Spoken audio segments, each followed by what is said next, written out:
அனைத்து வசந்த் டிவி நேயர்களுக்கு வணக்கம். இன்றைய நிகழ்ச்சியில் ஒரு விசேஷமான ஒரு கேள்விங்க, விசேஷமான கேள்வி என்று சொல்லுவேன்.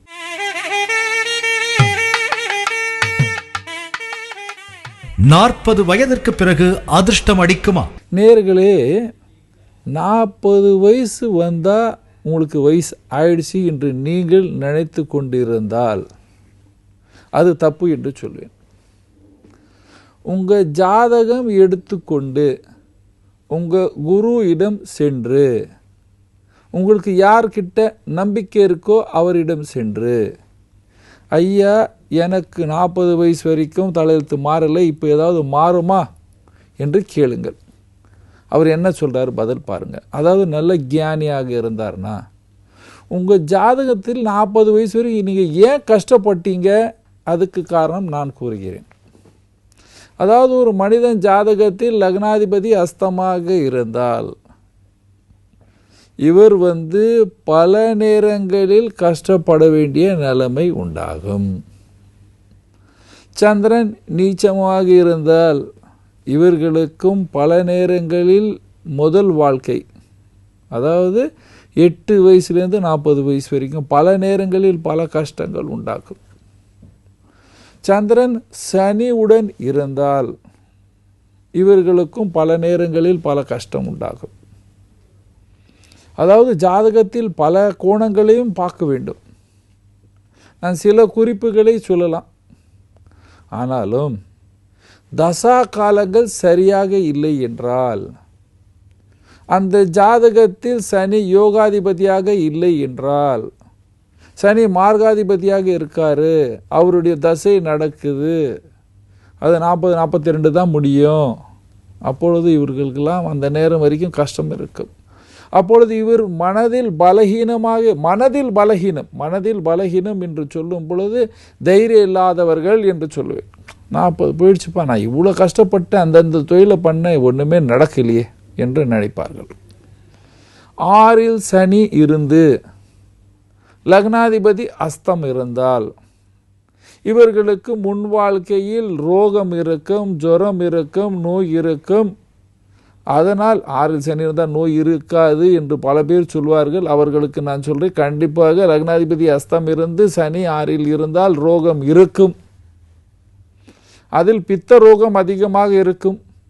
பல பேருக்கு பல விஷயத்தில் ஈடுபாடுகள் அதிகமாக இருக்கும். அப்பொழுது அந்த நோய் அவருக்கு இருக்கும். தைரியம் இல்லாமல் அந்த காலத்தை கடந்துவார்கள். அதாவது 28லேருந்து 40 வரைக்கும்.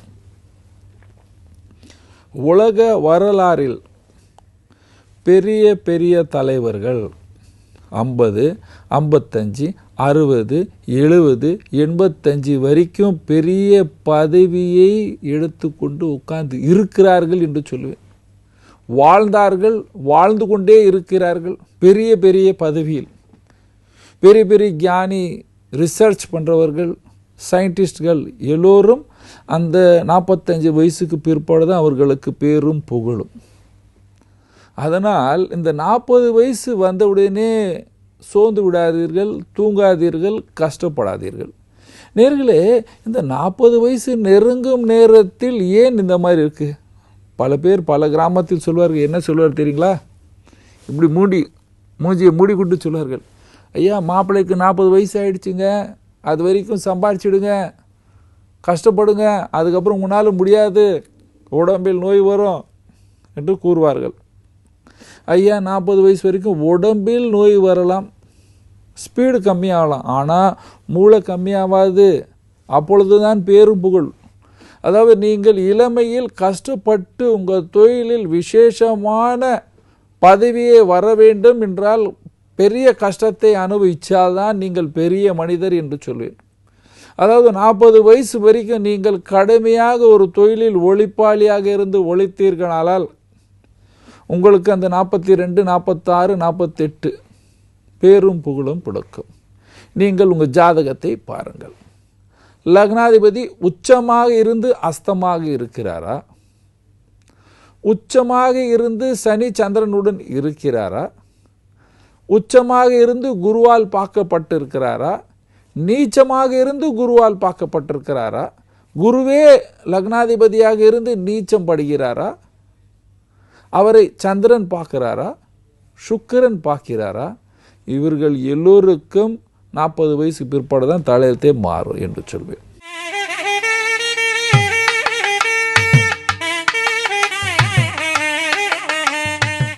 பரிகாரம் என்று சொல்லும் பொழுது உங்களுக்கு 40, 45, 50 வயசு இருக்கு, எனக்கு பெரிய மனிதனாக வர வேண்டும் என்ற மனம் இருந்தால் நீங்கள் இந்த பரிகாரத்தை இன்னிலிருந்து ஆரம்பிங்க அப்படின்னு சொல்லுவார். அதாவது ஞாயிற்றுக்கிழமை காலையில் குளித்து கோதுமை எடுத்து, மாவெண்ண கோதுமை எடுத்து உங்கள் மேலே 7 வாட்டி சுற்றிட்டு அதை கோயிலில் தானமாக கொடுங்கள். ஆதித்ய ஹிருதய ஸ்தோத்திரம் படியுங்கள். தினமும் பகவான் சூரியனுக்கு தண்ணீர் விடுங்கள். தண்ணீர் விடும் பொழுது பகவான் சூரியனின் நாமத்தை ஜபிங்கள். உங்களால் எந்த மாதிரி மந்திரம் கூற முடியுமோ அந்த மந்திரத்தை கூறுங்கள். அல்லாது காயத்ரி மந்திரத்தை படிங்க, சூரிய காயத்ரி படிங்க. கருப்பு கலர் துணியை அணியக்கூடாது. பேர் புகழ் வர வேண்டும் இல்லையா? கருப்பு கலர் துணி அணியக்கூடாது.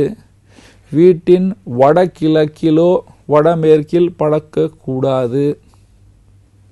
தெற்கில் தலை வைத்து படுக்க வேண்டும். அல்லது தென்மேற்கு திசையில் படுக்கும் அறை இருந்தால் அதில் வடகிழக்கில் தலை வைத்து படுக்கலாம். தென் மேற்கு திசையில் படுக்கும் அறை இருந்தும் அந்த ரூமில் உங்கள் கட்டில் வடமேற்கு திசையில் ஒட்டி இருக்கக்கூடாது. மதிய பகுதியில் இருக்க வேண்டும். படுக்கும் அறைக்கு மேல் லாஃப்ட் பரணை இருக்கக்கூடாது. அமாவாசை என்று உங்களுடைய முன்னோர்களுக்கு உங்களால் என்ன செய்ய முடியும் என்று சொல்லும் பொழுது, சாதாரணமாக காக்கா, நாய், பசுவுக்கு சாப்பாடு கொடுத்தால் அது பித்திரர்களுக்கு போய் சேரும் என்று நாங்கள் சொல்லுவோம். அதை செய்யுங்கள். உங்களுடைய லக்னாதிபதியின் ரத்தினத்தை மோதிரத்தில் அணிந்து பூஜை செய்து தைரியமாக வாழலாம். அந்த லக்னாதிபதியின் ரத்தினத்தை அணிகிறதுனால் உங்களுக்கு பேரும் புகழும் கிடைக்கும். தசா நல்லா இல்லை, தசா காலங்கள் சரியில்லை, தசாநாதன் நீச்சமாக இருந்தால் அந்த பொருளை தானமாக கொடுக்க வேண்டும். அதாவது ராகுவின் தசை இருக்குது அப்படின்னு சொன்னால் உளுந்து வடை, தேங்காய் வாங்கி உங்கள் மேலே சுற்றிட்டு தானமாக கொடுங்கள். வீட்டில் தேவையில்லாத சகல பொருள்கள், நின்று போன வாட்சு, பேட்ரி, அதாவது மழையில் நனைந்த கட்டைகள், இது எல்லாம் இதிலிருந்து வெளியே எடுத்துடணும். வீட்டில் இருக்கக்கூடாது, ஸ்டாக்காக இருக்கக்கூடாது. கிழிஞ்சு போன செருப்புகள் வீட்டில் இருக்கக்கூடாது. அதே நேரத்தில் சனிக்கிழமை உங்களுடைய நண்பர் யாராவது உங்களுக்கு பர்ஸு கிஃப்டாக கொடுத்தால், அதுவும் தோல் பர்ஸாக கொடுத்தால், தோல் பெல்ட்டாக கொடுத்தால் வாங்காதீர்கள். உங்கள் மனைவி சொல்லி உங்கள் மாமனாரே சனிக்கிழமை உங்களுக்கு இரும்பு சாமான் ஏதாவது கிஃப்டாக கொடுக்குறாருன்னா வாங்காதீர்கள். இந்த மாதிரி செய்து கொண்டு வந்தால், சூரியனின் பூஜை செய்தால், இந்த சின்ன சின்ன பரிகாரம் செய்தால் 40 வயசுக்கு மேலே நீங்கள் ராஜா போல வாழலாம், தைரியமாக வாழலாம். யாரையும் நம்பாமல் சுயமாக சம்பாதித்து பெரிய மனிதனாக வரலாம். நேர்களே, இந்த மாதிரி செஞ்சுட்டு நீங்கள் எல்லோரும் சுகமாக வாழ வேண்டும் என்று நாங்கள் தெய்வ பிரார்த்தனை செய்கிறோம். நன்றி, வணக்கம்.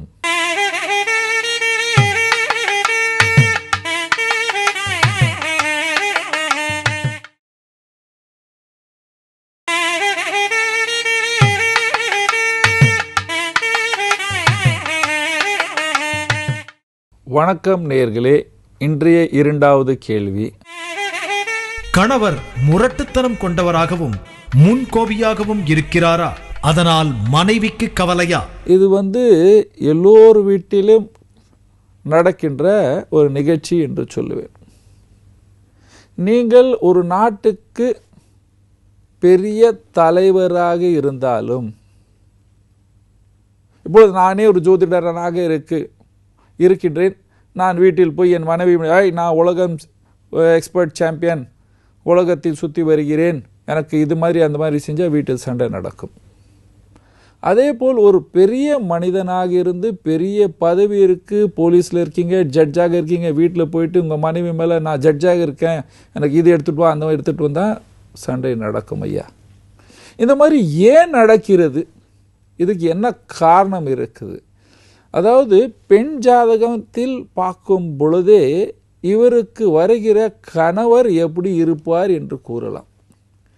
அதே நேரத்தில் ஆண் ஜாதகத்திலும் அவருடைய வாக்கு ஸ்தானமான கிரகம் 2வது வீட்டின் அதிபதியான கிரகத்தை பார்த்து அல்லது அந்த இடத்துக்கு பார்வை எந்த கிரகம் பார்வை இருக்குது.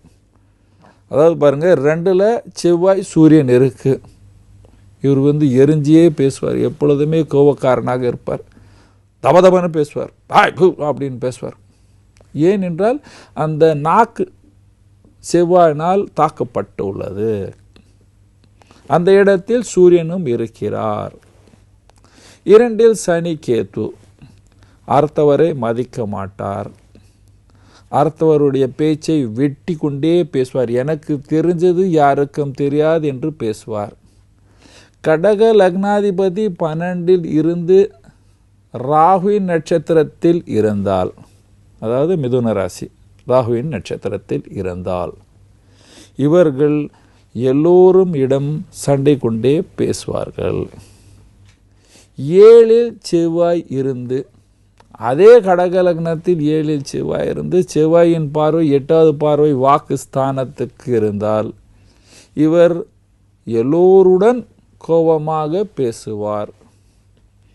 8ல் செவ்வாய் இருக்கு, அந்த செவ்வாயின் பார்வை 7வது பார்வை 2வது வீட்டிற்கு இருக்கு. இவர் எல்லோரிடம் எப்பொழுதுமே சந்தோஷமாக பேசவே மாட்டார்.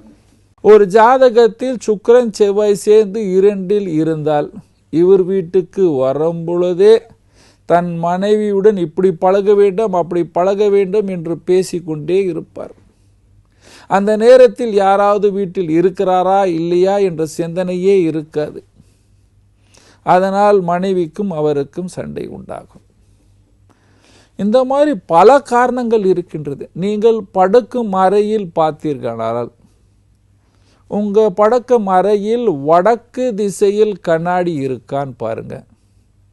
வடக்கு திசையில் கண்ணாடி இருந்து நீங்கள் தெற்கில் தலை வைத்து படுத்தால் உங்களுக்கும் உங்கள் மனைவிக்கும் 2 பேருக்கும் சண்டை இருந்து கொண்டே இருக்கும். உங்கள் கணவர் உங்கள் பேச்சை கேட்க மாட்டார், ஏதாவது ஒரு தொடர்பு இருக்கும். அதே நேரத்தில் தெற்கு திசையில் கண்ணாடி இருக்கு, தென்மேற்கில் கண்ணாடி இருக்கு, அது வட மேற்கை பார்க்குது. அந்த மாதிரி இருந்தால் இவருக்கு ஏதாவது தொடர்பு இருக்கும் என்று உங்களுக்கு சந்தேகம் இருக்கும். அதனால் உங்களுக்கும் உங்கள் கணவருக்கும் சண்டை இருந்து கொண்டே இருக்கும்.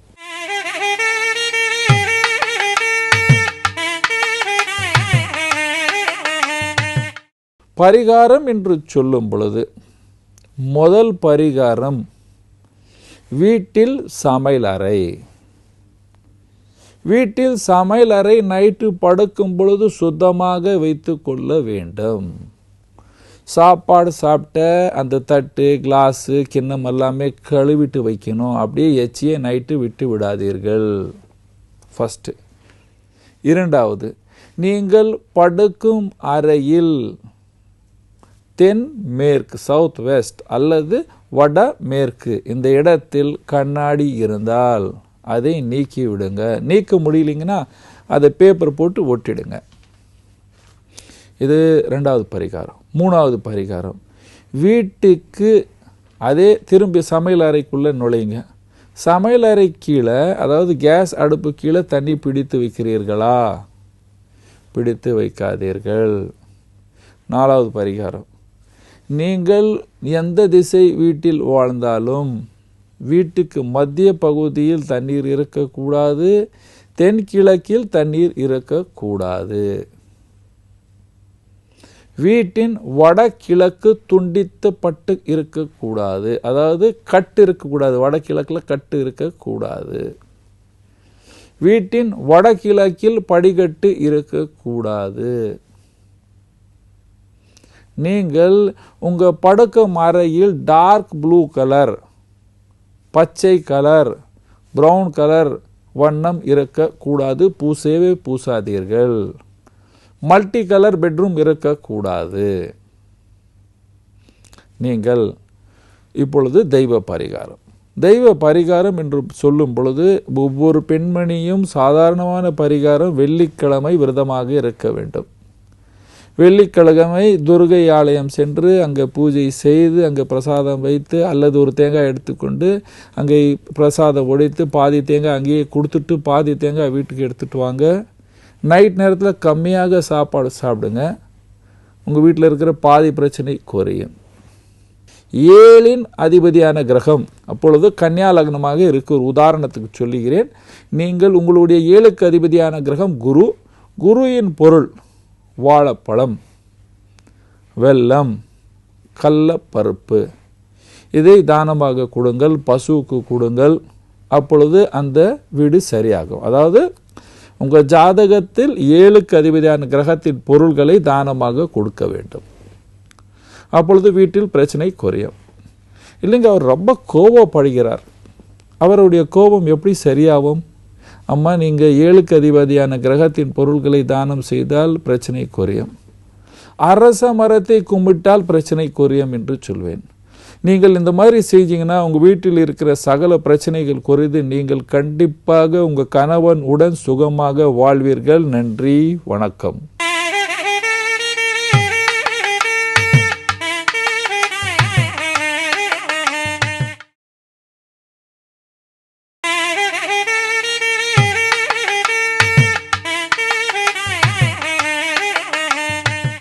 வணக்கம் நேயர்களே. இன்றைய 3வது கேள்வி. சொந்தத்தில் வீடு இருக்க வேண்டும், ஜோதிடம் உதவுமா? இதுக்கு ஃபர்ஸ்ட் நீங்கள் உங்கள் ஜாதகத்தில் 4க்கு அதிபதியான கிரகத்தை பார்க்க வேண்டும். ஒரு ஜாதகத்தில் 4க்கு அதிபதியான கிரகம் அஸ்தமாக இருந்தால் அல்லது நீச்சமாக இருந்தால் இவர்களுக்கு 48 வயசு வரைக்கும் சொந்த வீடு கிடைக்காது, வாங்க முடியாது, வாங்கக்கூடாது. வாங்கிவிட்டால் ஏதாவது ஒரு பெரிய பிரச்சனையை கொடுக்கும். ஒரு ஜாதகத்தில் சூரியன் சரியில்லை என்றால் அவர்களுக்கு இளமையில் வீடு இருந்தாலும் அது விற்க வேண்டிய நிலைமை உண்டாகும். ஒரு ஜாதகத்தில் லக்னத்தில் சூரியன், லக்னாதிபதியான கிரகம் சூரியனுடன் அஸ்தமாக இருந்தால் அவர்களுக்கு 52 வயசு பிற்பாடு வீடு கிடைக்கும், அமையும் என்று சொல்வேன். ஜாதகத்தில் சூரியன் புதன், 6ல் சனி, அந்த சனியும் சூரியன் 6, 8ல் இருந்தால் இவர்களுக்கும் 52 வயசு பிற்பாடு தான் வீடு அமையும் என்று சொல்லுவேன். ஒரு ஜாதகத்தில் சந்திரனிலிருந்து 8ல் சனி இருந்தால் இவர் பொறுக்கும் பொழுது வாடகை வீட்டில் பொறுப்பார்கள். அந்த நேரம் அவருடைய அப்பாவுக்கு பல கஷ்டத்தை கொடுப்பார்கள் என்று சொல்வேன். அவருடைய அப்பாவுக்கு கஷ்டம் இருந்தால்தான் அந்த குழந்தை சந்திரனுக்கு 6ல் 8ல் சனி இருக்கு. சந்திரனுக்கு 8ல் சனி இருக்கு. லக்னத்திலிருந்து 6, சந்திரனிலிருந்து 8ல் சனி இருந்தால் அந்த குழந்தை பொறுக்கும் பொழுது அந்த 2.5 வயசு வரைக்கும் அப்பாவுக்கு கஷ்டம் இருக்கு என்று சொல்லலாம். ஐயா, சொந்த வீடுங்க, வாடகை வீடு தாங்க இருக்கு, வாடகை வீடு தான் இருக்கும், இருந்தால் சொந்த வீடு இருந்தால் அதை விற்க வேண்டிய நிலைமை உண்டாகும் என்று சொல்வேன். 4க்கு அதிபதியான கிரகம் நீச்சமாக இருந்தால், இப்பொழுது கன்னியா லக்னத்தை எடுத்துக்கொள்ளுங்கள் ஒரு உதாரண ஜாதகத்துக்கு. கன்னியா லக்னத்துக்கு 4க்கு அதிபதியான கிரகம் குரு. குரு மிதுனத்தில் இருந்தால் இவருக்கு சீக்கிரம் வீடு அமையாது. குரு 8ல் இருந்தால் சீக்கிரம் வீடு அமையாது. குரு விரயத்தில் இருந்தால் சீக்கிரம் வீடு அமையாது. சிம்ம லக்னமாக இருக்கு, குரு உச்சமாக இருக்கிறார், 12ல் இருக்கிறார், இவருக்கு சீக்கிரம் சொந்த வீடு அமையாது. என்றெல்லாம் 5க்கு அதிபதியான குரு 12ல் இருக்கிறார், ஆனால் உச்சமாக இருக்கிறார், அமையாது. ஒரு ஜாதகத்தில் 4ல் சூரியன் இருந்தால், அந்த சூரியன் லக்னாதிபதியுடன் இருந்தால் சீக்கிரம் வீடு அமையாது. 4ல் சூரியன் இருந்து அந்த சூரியனுக்கு சனியின் பார்வை இருந்தால் சீக்கிர வீடு அமையாது. சில பேருக்கு வாழ்க்கை முழுவதுமாக வாடகை வீட்டில் இருக்க வேண்டிய நிலைமை உண்டாகும். அதாவது 7ல் சனி 4ல் சூரியன் இருந்தால். 5க்கு அதிபதி 4க்கு அதிபதி பரிவர்த்தனை இருந்து அதுவும் பாப கிரகத்துடன் இருந்தால் சீக்கிர வீடு அமையாது.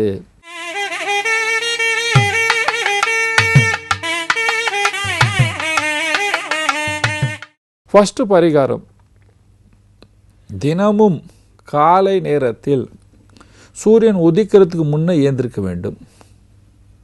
பிளெயின் தரையில் படக்கவே கூடாது, பூமியில் படக்கவே கூடாது. படுத்தால் ஏதாவது ஒரு பெட்டை போட்டு பாயை போட்டு தான் படுக்க வேண்டும். 2வது. 3வது, வீட்டில் சமையலறை சுத்தமாக வைத்து கொள்ள வேண்டும். வீட்டில் தண்ணி ஒழுவக்கூடாது, காவா அழிக்கக்கூடாது. அதாவது காவாவில் தண்ணி நிற்கக்கூடாது, அது சுத்தமாக கிளீனாக வைத்து கொள்ள வேண்டும். தண்ணீர் குடிக்கிறீர்களா பானை, அந்த பானை தென்மேற்கு திசையில் இருக்கக்கூடாது, வடக்கில் இருக்க வேண்டும். சமையல் அறையின் வடக்கில் இருக்கலாம், வீட்டுக்கு வடக்கில் இருக்க வேண்டும். படுக்கும் நேரத்தில், அதாவது நைட்டு நீங்கள் எப்போ படுக்கிறீங்களோ அப்போது நீங்கள் உங்கள் குல தெய்வத்தையும் குருவையும் வணங்கி கும்பிடணும். வணங்கணுன்னா கும்பிடணும். தியானமாக சாந்தமாக கும்பிட்டுட்டு அதுக்கப்புறம் தான் படுக்க வேண்டும். சுகர் இல்லை என்றால் நீங்கள் தினம் நைட்டு கொஞ்சம் வெல்லத்தை சாப்பிட்டு படுக்க வேண்டும். குருவாரம் வியாழக்கிழமை தேர்ஸ்டே அந்த நாள் உங்கள் அருகில் இருக்கின்ற எந்த கோயிலுக்காவது போயிட்டு கொஞ்சம் பூந்தி லட்டு அல்லது வெல்லத்தை பிரசாதமாக கொடுத்துட்டு வாங்க. உங்களுடைய முன்னோர்கள் எந்த ஊர்லேருந்து வந்தாங்களோ, எந்த ஊரில் பிறந்தாங்களோ, எந்த ஊரில் இருந்தாங்களோ, எந்த சாமியை கும்பிட்டாங்களோ அந்த சாமியை வருடத்தில் ஒரு முறை போய் கும்பிட்டுட்டு வாங்க. நீங்கள் ஞாயிற்றுக்கிழமை கோதுமை தானம் செய்யுங்கள். நீங்கள் சொந்த வீடு வாங்க வேண்டும் என்று நினைக்கிறீர்கள், ஆனால் கடன் வாங்கக்கூடாது. கடன் வாங்காமல் சொந்த வீடு வாங்க வேண்டுமா? அப்பொழுது தினமும் அரச மரத்துக்கு, தினமும் சொல்லும் பொழுது ஞாயிற்றுக்கிழமை செய்யாதீர்கள், திங்களிலிருந்து சனிக்கிழமை வரைக்கும் அரச மரத்துக்கு தண்ணீரை விட்டு ஒரு முறை சுற்றி வந்து சனிக்கிழமை சாயந்தரம் அந்த அரச மரத்து கீழே விளக்கு ஏற்றுங்க. உங்களுக்கு இருக்கின்ற இந்த பல தாக்கங்கள் குறைஞ்சு சொந்த வீட்டின் வாய்ப்புகள் உண்டாகும். ஐயா, நாங்கள் இருக்கிற இடத்துல அரச மரம் இல்லைங்க, ஆலமரம் இருக்குது. ஆலமரம் இருந்தால் ஆலமரத்துக்கு பூஜை செய்யுங்கள். அதுக்கப்புறம் வீட்டில் ஒரு முழு தேங்காவை வாங்கிவிட்டு ஒரு கலசத்துக்கு மேல் வைத்து வீட்டுக்கு தென்மேற்கு திசையில் வையுங்கள். ஒரு பரணை மேலே எங்கேயாவது மேலே வச்சுடுங்க. அதில் கொஞ்சம் தண்ணி பிடிச்சி வைங்க. தண்ணி கெட்டு போனால் திரும்பி தண்ணி மாற்றுங்க. தேங்காய் கெட்டு போனால் தேங்காயை மாற்றுங்க. உங்களுக்கு வீடுடைய வாய்ப்பு உண்டாகும். ஆனால் சில பேர் சொல்வார்கள், இந்த இடத்துக்கு வந்து வாஸ்து பூஜை செய்தால் வீடு அமையும், அதுக்கெல்லாம் போகாதீங்க. இந்த இடத்துல வந்து இந்த யந்திரத்தை வாங்கி கொண்டு இந்த பூஜை செய்தால் சொந்த வீடு அமையும், அதுக்கெல்லாம் போகாதீங்க. சொந்த வீட்டுக்கு காரணமே 4வது வீடு தான். 4க்கு அதிபதியான கிரகத்தின் பொருட்களை தானமாக கொடுங்கள். அதாவது உங்களுக்கு 4க்கு அதிபதியான கிரகம் வந்து சூரியனாக இருந்தால் கோதுமை தானமாக கொடுங்கள். குருவாக இருந்தால் மஞ்சள் பொருளை தானமாக கொடுங்கள், வெல்லத்தை தானமாக கொடுங்கள், பூந்தி லட்டை தானமாக கொடுங்கள். ராகுவாக இருந்தால் உளுந்தை தானமாக கொடுங்கள், எண்ணெயை தானமாக இருந்தால். சனி இருந்தாலும் உளுந்து எண்ணெயும் தானமாக கொடுங்கள்.